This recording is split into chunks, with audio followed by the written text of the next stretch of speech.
A rock with a secret. The dog knows. It listens back. The watch begins. Keep watching. On a wind-lashed tooth of granite jutting from the Atlantic, something extraordinary was happening. The German shepherd's claws scraped against ancient stone with desperate precision, each scratch deliberate as Morse code. SFX, claws on stone, his handler, a battle-scarred ex-Navy SEAL, watched with growing unease as the dog's intensity bordered on obsession. The hearthstone beneath Scout's paws seemed ordinary enough, weathered by decades of Maine storms. But the dog knew better. His ears pinned back against the howling wind, Scout clawed at the edges where mortar met granite, where secrets might hide. Liam dropped to one knee beside his four-legged battle brother, pressing his palm against the cold surface. Then he heard it, the faint give of stone that shouldn't move. By nightfall, a foreign sub would be crawling toward this worthless rock.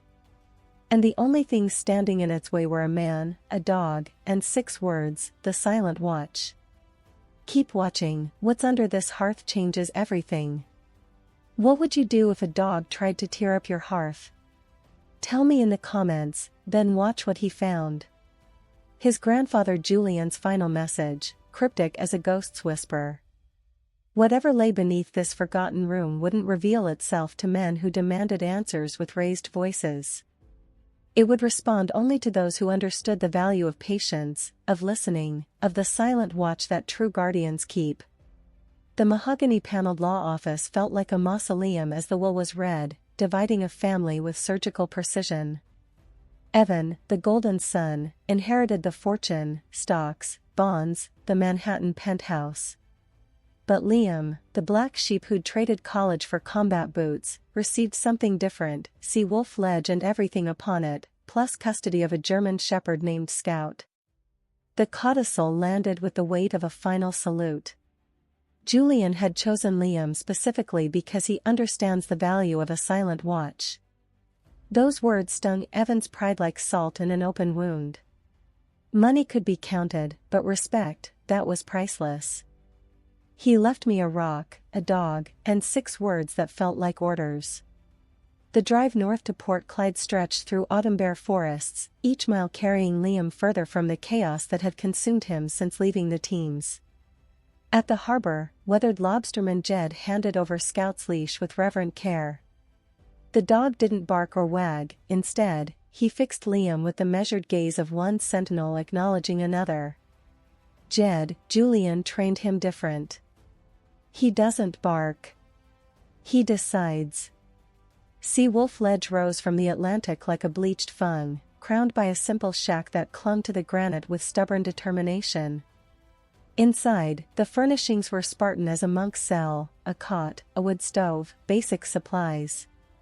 This wasn't a retreat, it was an outpost. Liam set his perimeter, breathing in salt air and blessed quiet. For the first time in years, he chose isolation over the world that had broken something deep inside his soul. Days fell into a hard, clean rhythm, dawn patrol, repairs, fishing. When triggers bit, Scout leaned in and the world steadied. In Julian's neglected desk, Liam discovered meticulous journals filled with tide charts, current measurements, and notes about the songs of the ocean. His grandfather had been documenting something, how the granite formation acted as a natural amplifier, concentrating underwater acoustics in ways that defied simple explanation. If this rock could hear a whisper a league away, someone else could, too. The work became therapy, the silence became sanctuary.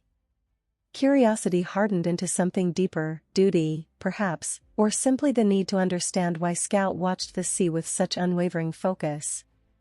Then the weather turned violent, as Maine weather does without warning. Rain needled the shack's roof like automatic weapons fire, blurring the line between gray sea and grayer sky. Wind screamed through gaps in the stone, carrying the wild music of a nor'easter building strength. Scout lifted his massive head from beside the crackling fire, ears pricked towards something only he could hear. The dog padded to the hearth with deliberate steps, fixing his amber eyes on the stone with unnerving intensity. His stance was different now, not the casual alertness of a pet, but the focused concentration of a working dog who'd found what he'd been trained to find. Scout looked back at Liam once, as if seeking permission to reveal what he'd been guarding. Liam trusted the dog with his life. He'd learned that lesson in places where hesitation meant death. "Liam, show me, Scout." The crowbar bit into ancient mortar, leverage against secrets that had waited decades to surface. Stone groaned against stone, then yielded to determined purpose with the sound of a tomb opening.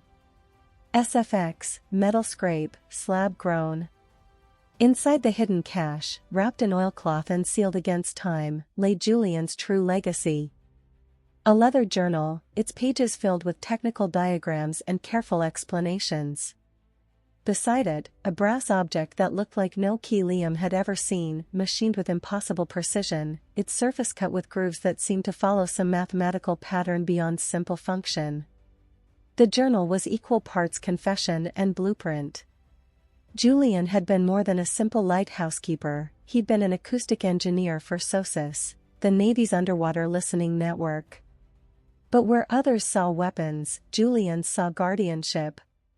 He'd rejected offers to weaponize his discoveries, instead building something unprecedented, a self-powered listening post designed to protect rather than profit, as long as the moon pulls the sea.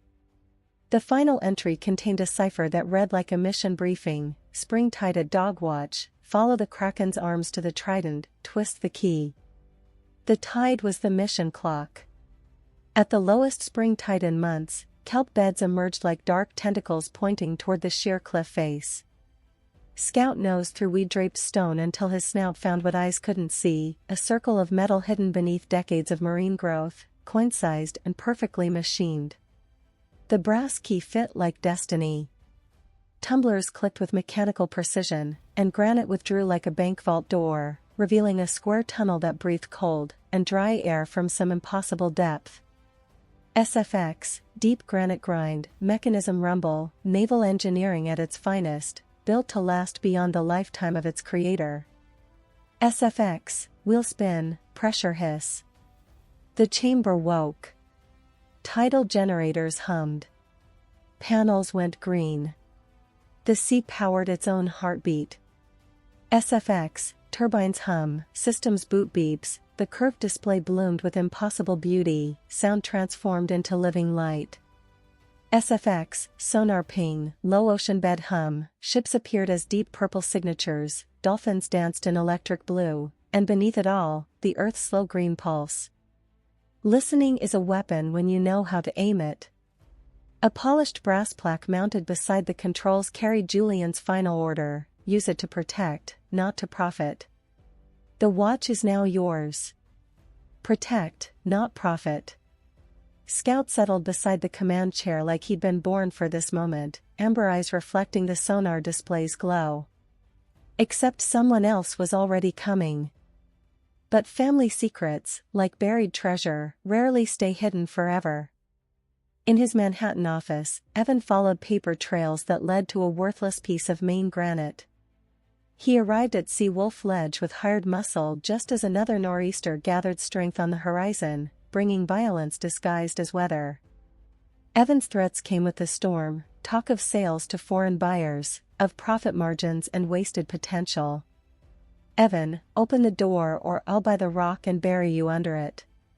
Liam, you'll follow me now, or this ocean decides. Rook, eyes on the sea, that thing wants to kill us. Finn, boss, this isn't Manhattan. Then the wind hit like naval artillery, and the shack shuddered on its granite foundation. SFX, storm howl, roof creak, wave impact. Scout's response was immediate and chilling, a high, trained howl that seemed to come from his very soul. The sound spoke of danger beyond the storm, of threats that moved beneath the waves while chaos ruled above. They thought the storm would break them. The real threat moved in the dark, listening back. In the hidden chamber below, sonar painted a picture that turned Liam's blood cold. A small submersible crept through the turbulent waters, using the storm's acoustic cover to mask its approach. Professional. Military. Hostile. Against every instinct screaming for operational security, Liam made a choice that would have earned court-martial in another life. He surfaced through the hearth, offered Evan and his hired guns a simple deal, follow or drown, and escorted them into the depths under strict control. An encrypted burst flashed across old naval frequencies, SFX, radio burst, static, coordinates, severe weather advisory, and the words that changed everything: hostile submersible on approach, vulture's nest compromised. Somewhere in the Pentagon or Norfolk, people who remembered Julian were still listening, still watching, and still ready to act. Hours ground by. The storm chewed the shack to bones. The ocean's fury gradually settled into sullen exhaustion. On the sonar display, two bright signatures streaked in from the horizon. Coast Guard cutters, their approach coordinated with military precision, bracketed the predatory submarine. SFX, cutter horn, radio chatter, the blue mark slowed, stopped, and then began its shameful retreat to whatever shadow had spawned it. Morning broke on splintered emptiness where the shack had stood. Evan and his hired muscle were quietly led away by men in uniforms who asked no questions and accepted no explanations. A gray naval transport anchored. Admiral Hayes came ashore, silver hair, sosis in his eyes. Admiral Hayes, we wondered what he built. None of us imagined this. Admiral Hayes, listen. Protect. That's the job, if you'll take it. He offered Liam something unprecedented, a civilian contract that would make the station official, the mission clear and legal. Protect, don't profit. Listen, don't hunt. Guard the waters that guard the homeland. Months later, a reinforced structure crowned the granite ledge, built to withstand storms that would make the previous night seem gentle. Liam and Scout stood their watch as they had from the beginning, no longer exiles fleeing broken dreams, but sentinels who'd found their purpose in the patient art of listening. Some missions choose their warriors, and some warriors find their calling in the space between silence and sound, between duty and devotion, between a man and the dog who shows him the way home. If this story of the silent watch spoke to your heart, share your thoughts in the comments below. Pass it along to someone who understands what it means to stand guard when no one's watching. And subscribe for more stories about the bonds that bind us, human to human, warrior to warrior, guardian to guardian.